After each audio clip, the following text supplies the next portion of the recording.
Bum bum bum, literature gets a look. Legs talk about books. And welcome back to Legs Talk About Books, the occasional literature podcast where, guess what? We talk about books. Surprising. You never would have expected that. I am, of course, the voice of Hardleg Joe, joined by another disembodied voice of...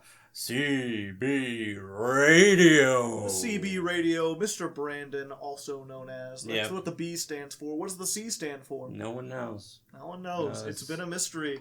And we're here back once more. If you're unfamiliar, we've been going on the year of Sanderson, all of the Brandon Sanderson secret projects. Last time we did Tress and the Emerald Sea. You can check out that episode, still up and doing pretty good. Got some neat feedback on there. Mm-hmm. And this time we have the next book in the series, which is The Frugal Wizard's Handbook for Surviving Medieval England.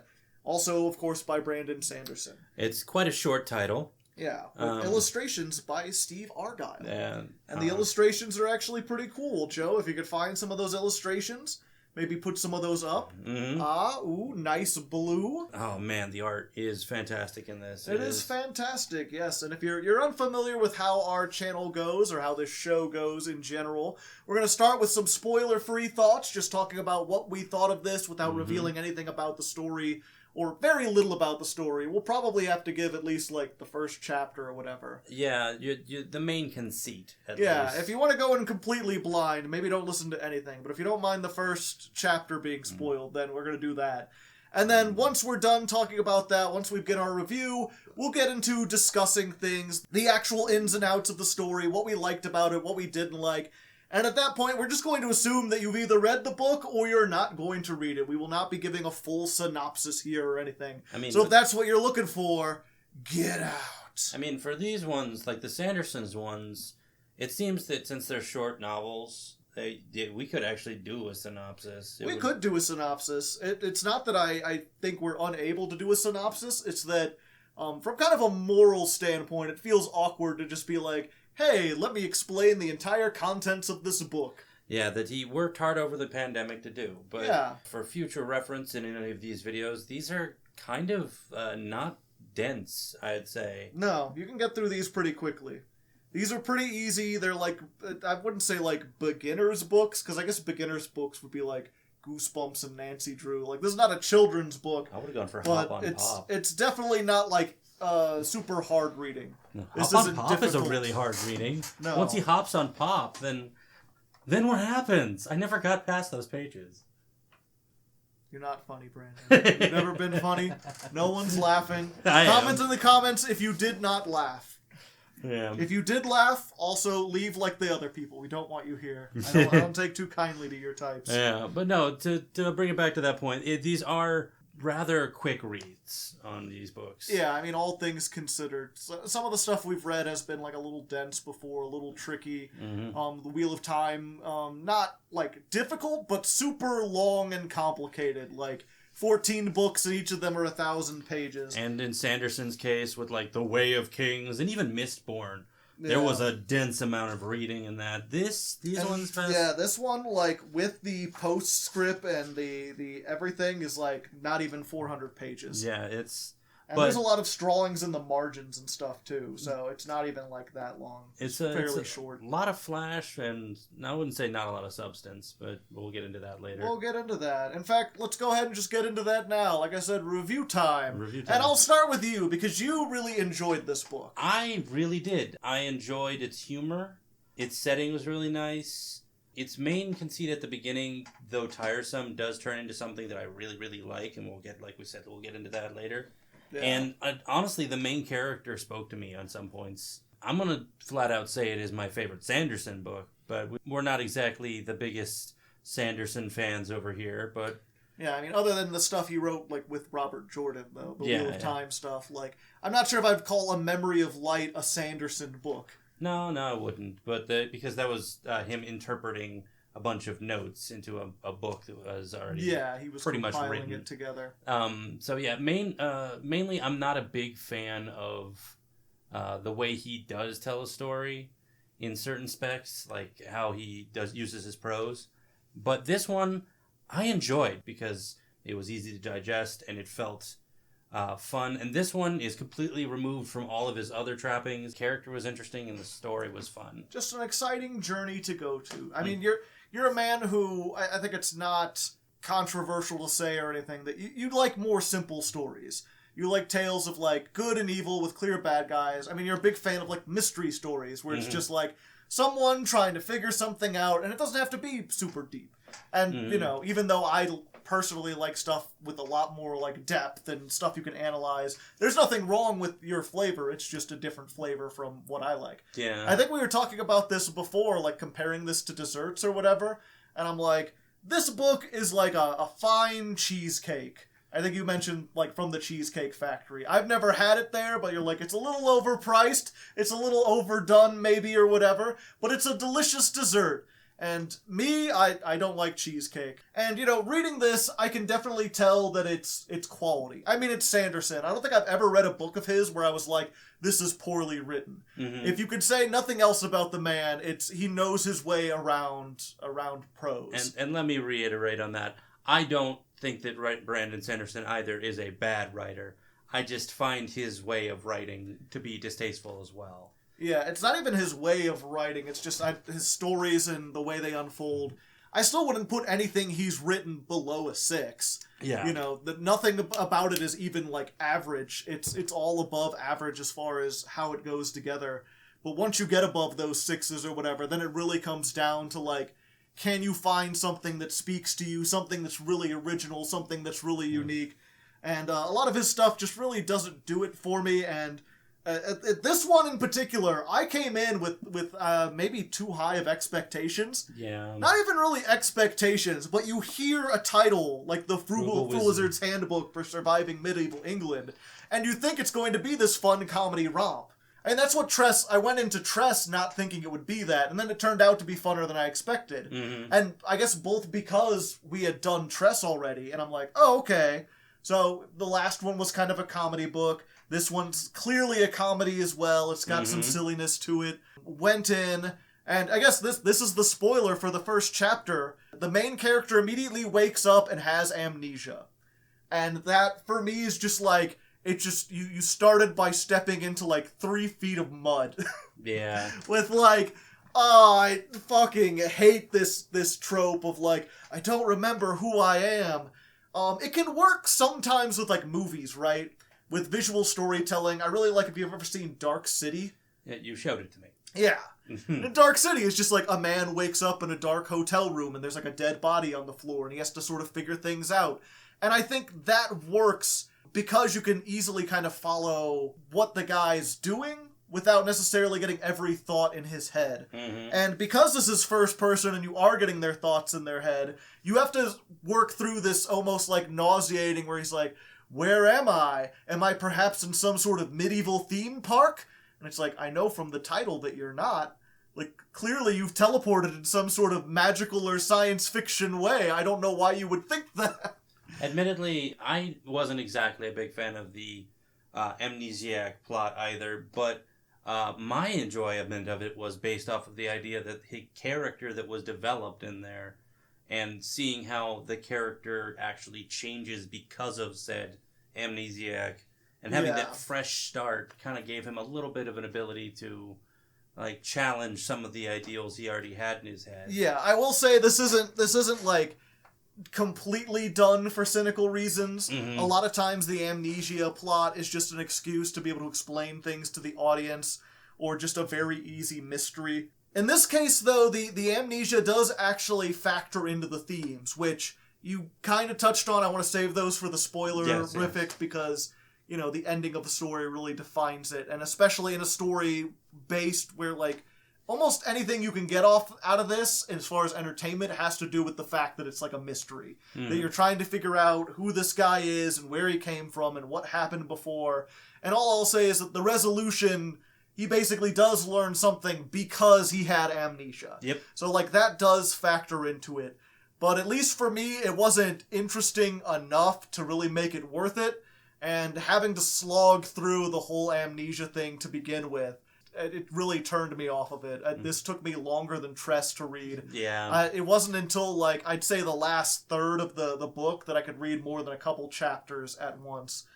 And, you know, if you don't mind that, if you're not, like, completely soaked in tropes, as I have been, where it's just like, oh, I've seen this so many times. Yeah. If you just want a fun little adventure, like, probably a good book. And again, not poorly written. Still like a 5, 6 out of 10. And 100% recommend getting... Don't get the audiobook, not because the audiobook is bad. Kate Redding and I can never remember the other gentleman who have voiced the Wheel of Time as well as all of other Sanderson's books are phenomenal in it. But the artwork in this book makes the hard copy something you should get. Yeah, there's a lot of cool artwork in here.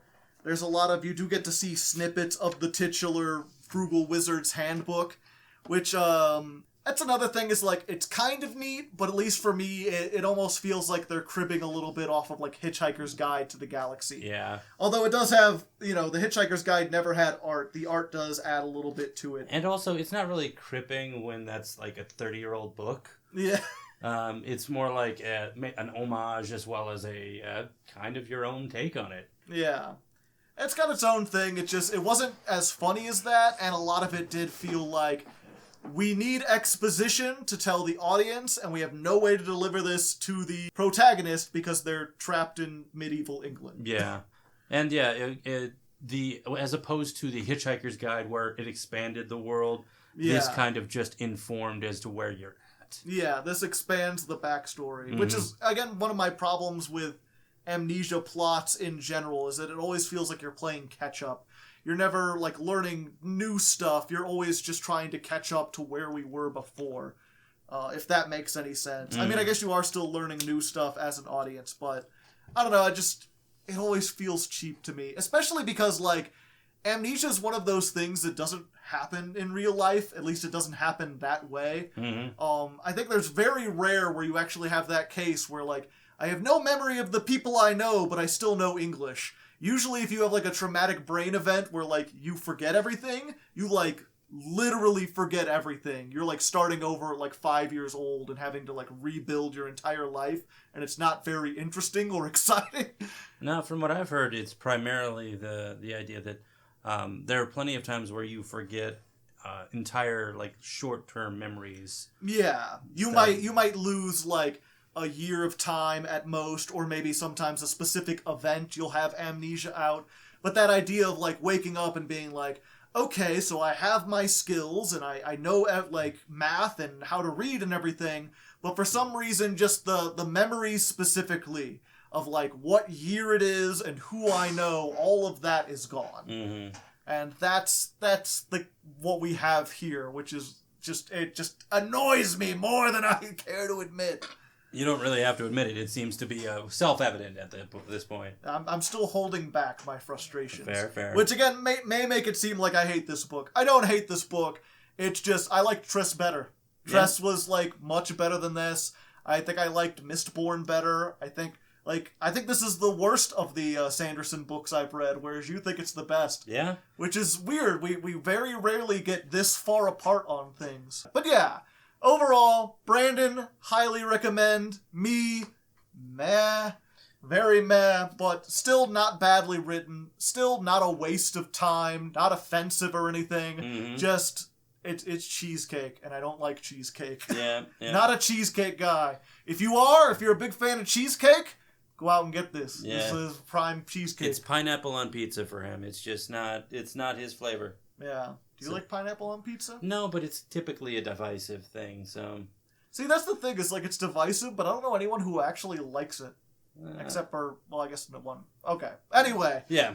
This is not Hardleg food yet. This is Hardleg literature. Yeah. So, if you're looking to read this book, go do it. Otherwise, let us enter the spoiler dimension. Ooh. Do. So, my really big favorite thing is kind of how it was built off of an idea from Tress. If you remember, listen to our previous review of In Tress, there's a character of Anne who is really down on herself on a specific type. She has very low self-esteem. And she doesn't believe that she can accomplish things, and sort of her story arc is realizing, like, you know, if you believe in yourself, you're halfway towards getting better at something. Mm-hmm. Get rid of that mental block. And that's the same kind of conceit with the main character in this, of John West, is... Good old Johnny West. He doesn't like being called Johnny. No. Johnny's just a doorman. John West is a wizard. A wizard. Actually, Roonian is a wizard. He came to medieval England to escape from being Johnny. Yeah, he came to medieval England to escape from being Johnny, and on top of that, the people he meets at his purest self, effectively, and they start seeing him as for the good that he can do, and not the bad that he has done. And that's just... It's a really good motivating factor in that. So yeah, if this can be said to have a theme, if the whole amnesia thing comes back, it's really just that idea of, like, sometimes you need a fresh start.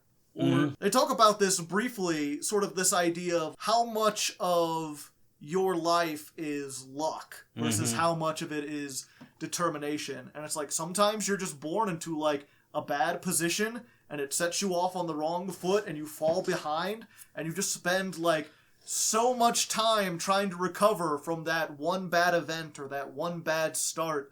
And it just sets you back so much. And sometimes all you really need is to just, like, forget that happened to you and move on and try to start fresh with someone else, with something else. Get the new people in your life. And also realize, like, again, the people in your life that are also... not so much dragging you down, but are reinforcing that part of you. Like, he does that with Ulrich. Yeah. Where, like, he realizes that about Ulrich, and realizes that Ulrich was using that to make other people like him to subservient, and then he was able to easily implant that and see that in the gods of Woden and others, and the people of wherever they're from, like the Anglo-Saxon, I think it's just called. Yeah. The alternate dimension. And he's easily able to recognize that and then press that on. Yeah, because I guess that's another thing for the people who didn't read the book and don't know. You're not actually in, like, medieval England, or at least not ours. They don't time travel. They're hopping to an alternate reality that is just started, like, you know, human development started later, or it's stalled around this time. So it's similar in technology and culture to medieval England, but not exactly the same. Yeah. So, false advertising. This is more of like an isekai than it is like a time travel story. And I hate that you just said that, because I didn't really put it there. But yeah, when I mentioned this on stream, people are like, is that an isekai book? And I like... Yeah, kind of. It is literally, he is in another world, so... He's in another world where he has advanced powers and everything compared to everyone else. And his cell phone. And I guess the only twist, because I don't know if any isekai's done the amnesia plot. No, there's some of them, I'm sure. I'm sure. I mean, there's like a billion isekai stories out there. I'm kind of done with them myself, except for apparently this one. Yeah. Well, I mean, that's the one thing, is that usually isekais, the problem with them is that they're just, like, blatant power fantasies. And to be fair, that's essentially what the Frugal Wizard Corporation is intending to do. It's selling you, yeah. It's selling you the isekai journey. Go back to medieval Europe and live as a king god or whatever. Do whatever you feel like. Hell, they have, like, Battle Royale or, like, RTS modes, and they're, like... The better than true life TM. The whole idea is it's supposed to be like a vacation thing almost, or just like restart your life, go become a wizard in another realm. And that's one thing that's pretty interesting, that like you jump over to the actual wizard's guide, and they're like, people, they don't figure out or deal with any kind of people. They deal in broad strokes, where they're like, yeah, you get to cure the plague, but what about the people living through the plague? You get to stop a war, or maybe conquer a continent. Or maybe start a war. Yeah, there's a lot of things about this where you kind of, more so than almost any other Sanderson book, or even a lot of the science fiction we read, you just kind of have to accept the things that are here. It just throws in a lot of conceits where it's like, yeah, this is from a future where interdimensional travel exists, and for some reason that's a cheaper alternative than, like, you know, just having like a simulation. Which I guess is what struck me, is that, like, the way they're selling this is, like, yeah, you could go be a warlord. And, like, Are you selling people the option to just go kill people en masse? Like, Mm-hmm. that's what being a war, wars hurt people. Yeah, they're basically like, you get to be Rick from Rick and Morty and have no care for the people around you. Just no morals, just be a god being and live out whatever fantasies. I mean, we're not here to judge, and it's like... They literally say that at like 15 different times. Like, we don't judge, TM. Yeah, and it's like... I don't know, it still feels like just because they're from an alternate dimension doesn't mean they're not people. Yeah. This feels like highly... And maybe that's part of the reason why I didn't like the character. Because as soon as you learn the very basics of interdimensional travel, I just have to assume, like, no good person would come here. They try to go out of their way to talk about, like, oh, you could read about this frugal wizard who they decided to go back and, like you said, cure the plague. They were like a doctor, and they wanted to alleviate the suffering. And it's like, yeah, but you're still doing it for, like, selfish reasons. Mm-hmm. And you're not healing the people that you could heal in your own life. You're running away from your life to do the easy... I don't know. It's literal escapism. Yeah. It just happened to work out that, like, he lost all his memories. It really is interesting to wonder, like, if he had gotten there and arrived with his memories intact, would he have done as nice of things as he did? Or would he let the fact that he was beat down, let those memories, like, oh, now I get to bully people, I get to be the Ulrich? No, he knows he would have probably done the same thing Ulrich did. He says that earlier on in the book. Oh, okay. And also, he didn't come here by random. He spun the random wheel, but it was Loki that actually pulled him through. Yeah, Logna. they mentioned that later. The Logna, whoever it was. Yeah, that's another weird thing about this is, turns out that their alternate universe, which the alternate universes are supposed to just be like alternate timelines, but this one actually has real spirits and gods and like magic and stuff in it. They're literally on a small bandwidth in the infinite realm of possibilities. Yeah. So it could possibly happen. It's one of those things that, one of the books I've read a long time ago was the Stephen Hawking book, A Brief History of Time. And one of the things he talks about there is, like, there's a lot of what-ifs in history. Like, what if this was slightly different? What if that was slightly different? And, because, a lot of his theories have to do with alternate dimensions and stuff. And he's like, the thing about alternate universes and stuff is if you have an alternate universe where gravity is, like, 0.0001% weaker, there's not enough force in the universe to pull atoms together to make matter in the first place. So he's like, the vast majority of universes would literally just be empty floating dust. Because either gravity or the nuclear force or some other force, if it's slightly off, we don't form reality as we know it. And that's why Frugal Wizard's Guides, TM, send in drones to see if it's They send in drones first. And it's just, there's the scientific part of my brain can't help but think of, like, okay, how does this have to work out where everything else, like gravity is the same and civilization formed roughly a medieval England, but also you have the ability to have these, like, invisible, intangible spirits that live throughout the world that can work around, like, how do those work? They don't feel like they follow the laws of physics. Yeah. It feels like you would need, like, a different laws of physics to make it, and then, I don't know. It's all very convenient. Actually, it's not convenient because the numbers and the reasons why they're there is because of that. Yeah. And because of that, that's why the story starts. Yeah. It's there because it is, because it's there, because if it wasn't there, there wouldn't be anything. Yeah. It's one of those stories where there's so many different questions that that, at least for me, thinking about it, I keep getting, like, caught in the weeds. You can't see the forest for the trees, bro. Yeah. Or, like, the whole thing with, it wasn't enough. And I really feel like this is almost a missed opportunity. Because they make a big deal about how, like, just by being a modern person and having modern information and insights, you are a wizard compared to people of the past. Like, being literate and having mathematics makes you, like, so much above everyone else. There is that one moment where she's like, you're less than zero. It's like, what the hell, zero? Yeah. They don't have Arabic numerals yet in this universe. The Indians, they haven't done it yet. Yeah, but, so they make a big deal of, like, you don't need to have supernatural powers to be a wizard in medieval England. Mm-hmm. And then they also give him supernatural powers, because he's from a future Earth, that not only has interdimensional travel, but also, like, nanites that can heal you and, like, project your voice and give you all this information and give you, like, inhuman steadiness and allow you to stay up for, like, days and days at a time and subsist on eating charcoal and wood and sticks and stuff. Any source of carbon. Admittedly, they needed a reason for him to not get into the medieval times and not immediately catch the plague. Yeah. And immediately not be like, well, I'm going to eat haggis. Dysentery! Yeah. I mean, that's one of the things is in order to make the setting work, you got to keep increasingly putting more and more. Okay, but also this, and also, don't worry, we thought about that. But he also took that idea and he was like, why don't I just add a little bit of flair to it? So yeah.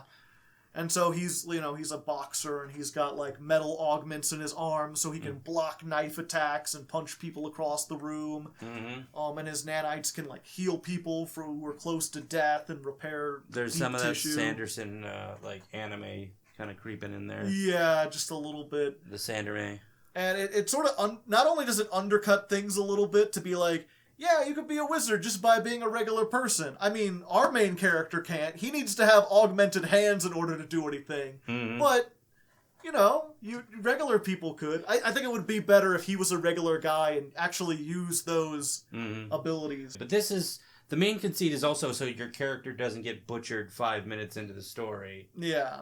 I mean, that's the thing. He's supposed to be exceptional. He's supposed to find a way to use his wits. I think that would have made me like him more instead of just having it be like, yeah, you got medical nanites. That's just how it is. If you're an amnesiac, wits are not something you always have. Yeah. And then, of course, the other big thing, which is, you know, again, kind of a nitpick because, you know, a lot of people are just going to tell you, just enjoy the story or whatever. Mm-hmm.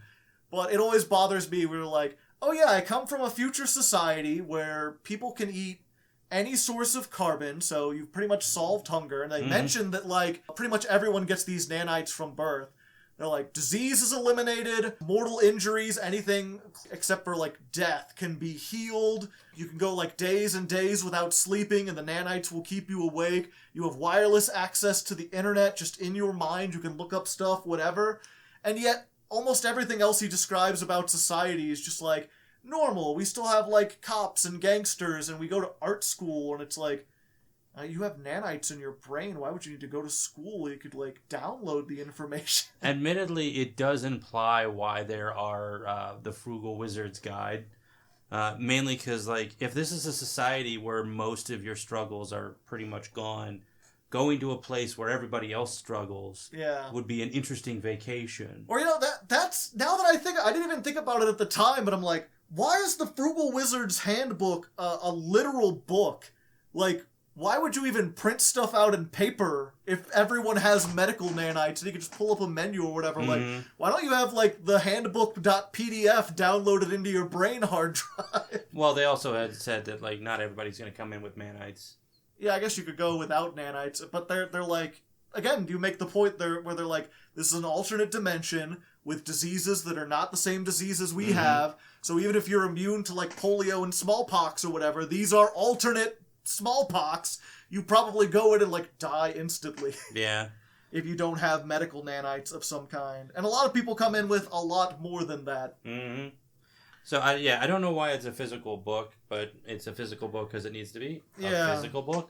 Because they need to pick up the pages and because they wanted to make these writings. And also because the writings need to be destroyed by Odin and... Yeah, they just need to have all these things. So, again... I'm not going to say that this book is... it's not Shakespeare. It's not... Shakespeare's not always Shakespeare, but... No. This isn't the finest... This isn't A Tale of Two Cities. This isn't, like... Yeah. The Catcher in the Rye or crap like that. And it's the same thing I'll always say, right? Is that, like, every story has some kind of thing like this, right? Like... Even Citizen Kane has, like, plot holes in, like, the first couple seconds. Mm-hmm. You know, he said Rosebud. He was alone. How did anyone hear those were his first words? No one was even there.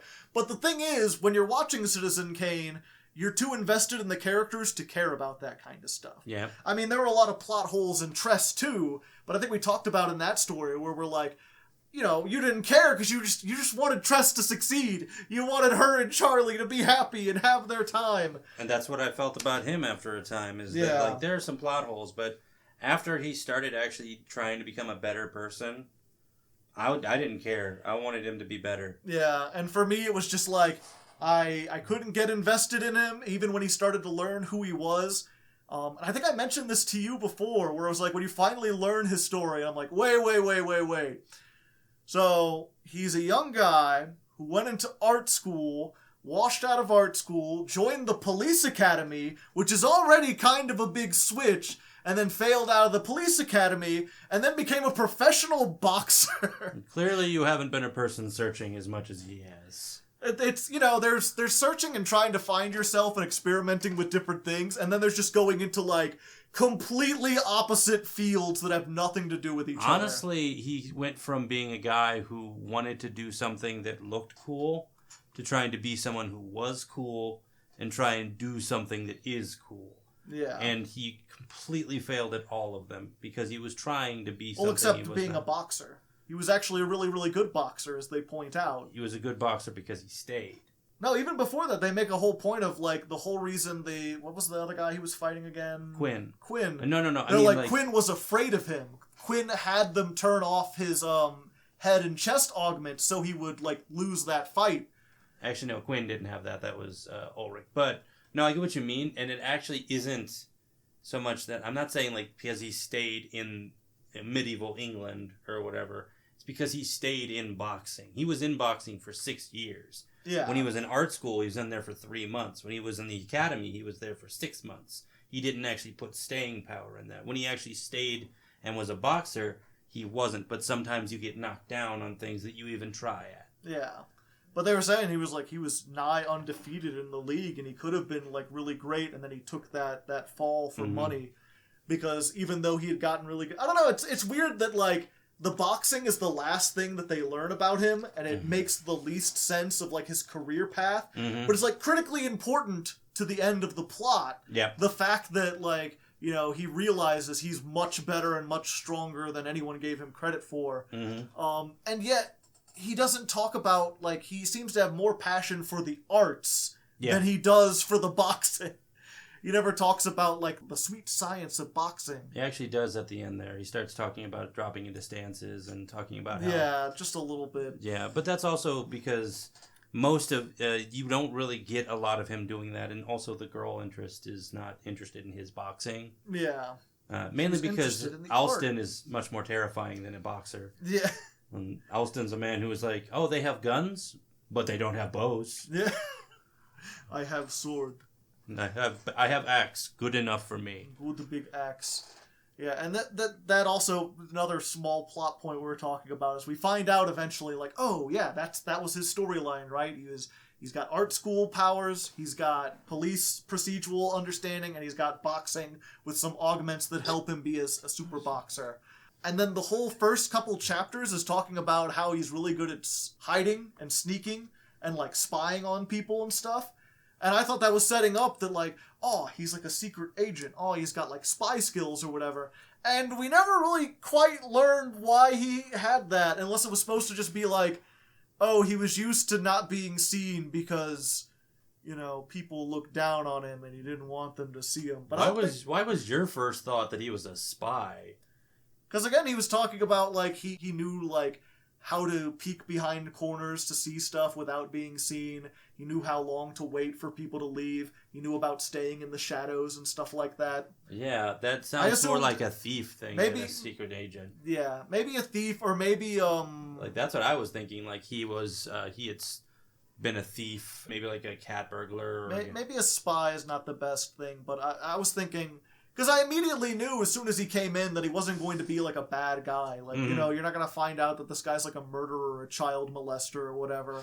Because that would just, like, completely undercut... There's your next story, Brandon Sanderson. Yeah. Make us care about the child molester. Yeah. You do it now. They could then find out, like, oh, yeah, that was the reason you came. You were wanted on so many counts of that. And like, oh, I don't remember it though. It's like, yeah, but you're still that guy. Whether Mhm. you, I mean, that would be an interesting like plot to try to think about with. Well, he got that anyways. Amnesia and stuff. Like he was still considered that guy by Yeah. Ryan and then by Jen, which admittedly that was a bit of a kick in the pants there at the end. Like I got the fact I already knew that Jen was going to be alive, but just to have Jen be like, "Oh yeah, I was cheating on you from the beginning," Yes. and you're like, "Wow, okay, wow." That's why Ryan wasn't angry about Jen. No, he was angry, just angry in a different way than you thought. Yeah. I guess to be fair, I don't know, it was weird for Ryan because he was like, I guess he had a reason to be angry because Jen was technically cheating on him as well because she was just with both of them the whole time. Yep, yeah. Jen is, they're like, "Oh, Jen, so sad, Jen," and we actually meet her and she's like, "Jen's a bitch." Yeah. Jen's just playing both of them the whole time. It's Like, and then in the audiobook, she has this very like, "Hi, how's it going?" And like, this is a life or death situation. yeah. Why are you chill right now? Yeah. She was like, "Oh, she's a little embarrassed." I'm like, you should be crying and sad that you have done any of this. There's definitely a couple points where they just really kind of undercut everything. There's that scene where he's trying to embarrass himself in front of Ryan. Like, get Ryan to point out that, like, how bad he is so that, what's-her-name will, Stop seeing and deify him, yeah. Yeah. And that whole thing was just, like, I felt myself just like, come on, get it over with. I know where this is going, yada yada. This is so artificial feeling. Really? It feels like we need to have this like understanding, and he couldn't find a way to do it naturally. Really? That felt artificial? It did to me. But again, that's because I still wasn't super invested in the character. It felt like they were ticking a box in like a romantic comedy where it's like, okay, we've had this moment and now we need to have the misunderstanding break up and then we need to come back together again at the end. It felt more like an actual like natural reaction because this is a Sefwin. Sefwin didn't really see him as a deity, and then he does something that is deific. And she's immediately, like, changes her entire demeanor towards him. And he realizes that is not how he wanted that entire demeanor to go. Yeah. That felt natural. That was a natural flow of a conversation. Yeah. Sefwin, I almost feel like the story would be better from her perspective. Well, yeah, Sefwin would have been a better protagonist. A better protagonist. But, again, I really liked and I appreciated the Johnny's or John's. I'm not going to call him Johnny. John's. I'll call him Johnny. Yeah, John's. He'll always be Johnny 2-Bit to me. Washed out boxer, now he's a door. Did they use that accent for the gangsters? Yes. Yeah. For at least one of them. Ulrich, though, I would have thought they would have gone for something more like this, but he was just a gangster. You know? Yeah. Which is weird because like Ulrich in an Anglo-Saxon, like, why Ulrich? Yeah. Man. It's just one of those evil-sounding names. It's hard to be like a good Ulrich. No, I've heard of some good Ulrichs. I guess there's Code Lyoko. Yeah. Dun dun dun dun dun dun dun dun. Yeah, you've gotten to a reference I don't get. Let all my Code Lyoko heads down in the comments. I mean, your head should be big enough. 4-head. We're talking about 5-head over here. Yeah, man. Also, would you like to see a whole series of us talking about Code Lyoko? I wouldn't, but, you know. I wouldn't either. I don't watch Code Lyoko, so let's go for Martin Mysteries. Let's do that. All right? Anybody in for that? No. Not a cryptid guy. But I think we've reached the end of this diatribe. No, I have more to complain about. I want to talk about how the fact that the gods are real and they just have Thor and Loki in here. Yeah. And it's, you know, they set up this whole idea of like, oh yeah, as interdimensional travelers, you could be like gods. And then they talk about like the Black Bear fighting Odin and all these magical powers and everything. And I'm like, oh, interdimensional travelers have gotten here before and they're using technology. And to be fair, at the very, very end in like the epilogue, they do hint where they're like, Loki may have come from another dimension. But they talk about it in a way where, like, Loki didn't need to use interdimensional travel. She just had, like, the ability to move between dimensions. I think Logan is a dude. Logna. Yeah, he took on the guise of the Freya of that world. Oh, okay. Which I find hilarious, because that's what Loki would do. He would be like, I am a different god entirely. Wink, wink. Yeah. I am not the god of mischief. Huh? But, no, they mentioned them, like, originally coming from other dimensions, but they weren't. I was expecting, Ulrich to get there and there'd be, like, Thor comes down in, like, a mech suit and he has, like, shoots lightning, and no, he's just, like, mystical.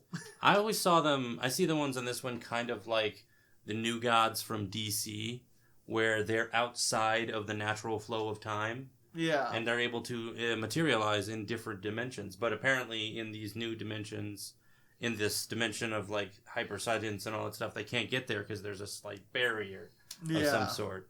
And then Loki's like, I'm going to get a portal and I'm going there. Yeah. And that's the end of the book. But they'll figure it out one way or another. But it was just really weird. It's like, I really felt like they were setting us up for that, and then the ending is just like, out of nowhere. No, the Thor is actually a god, or as close to a god as you could get, and you've got to use mysticism and the powers of the spirits, or whatever, the whites. Whites. Yeah. They're like land whites. Mm-hmm. Not like us. Yeah. We're different kinds of whites. We're just straight up whites. Yeah. But yeah, I guess enough of me complaining. I don't want to complain the whole time. Although I don't really have anything super positive to say about it. And I've had only positive things. Yeah, I guess that cancels out. You'll have to let us know. And just as a final thing, again, I just want to say, not even a bad book. It's not spring snow. It's not spring snow. Yeah, it had some nice moments to it. I'll remember Johnny as a character. Mm-hmm. I'll remember that cool scene at the end where the girl curses Thor. Mm-hmm. The lights, such a boost. Taking people apart from the inside. That was kind of neat. That was horrifying. The one guy like cutting off the cybernetic soldier's arm and then using the severed arm to operate the gun. Oh, man. That was neat. They had a couple neat little moments. I just, I can't say anything about them other than they were neat. Mm-hmm. And then other than that, there's just a bunch of plot holes that I remember because I couldn't get invested. And I've already spoken my piece that has how much I love it and what the things that really spoke to me on it. Yeah. I really liked it. So let us know if you read this yourself or if you plan to read it. Comment down in the comments. Tell us what you thought about it. Otherwise, I think that's about it for now. Yeah. Do we know what the next book is? Ah, crap. It's another... the other two are literally in the Cosmere, so... I can look it up. I mean, Tress was in the Cosmere, but... yeah. That's what I liked Tress. I didn't think that was all that bad. Yumi and the Nightmare Painter is the next one. Sounds pretty interesting. I like painting. I like, get a whole paint motif on here. Feels Japanese, but alright. Yeah. So we'll hopefully get that one. Maybe that one will be better. I'm actually really interested in the fourth one, the Sunlit Man. That sounds like kind of, and from the cover it looks very noir. Yeah, they both look pretty interesting. Mm-hmm. We'll have to see. But yeah, let us know what you thought. Hopefully you'll join us on the next ones. And until then, keep reading, guys. Keep reading. Start reading if you haven't started yet. Yes. And start writing. Do not let Woden stop you.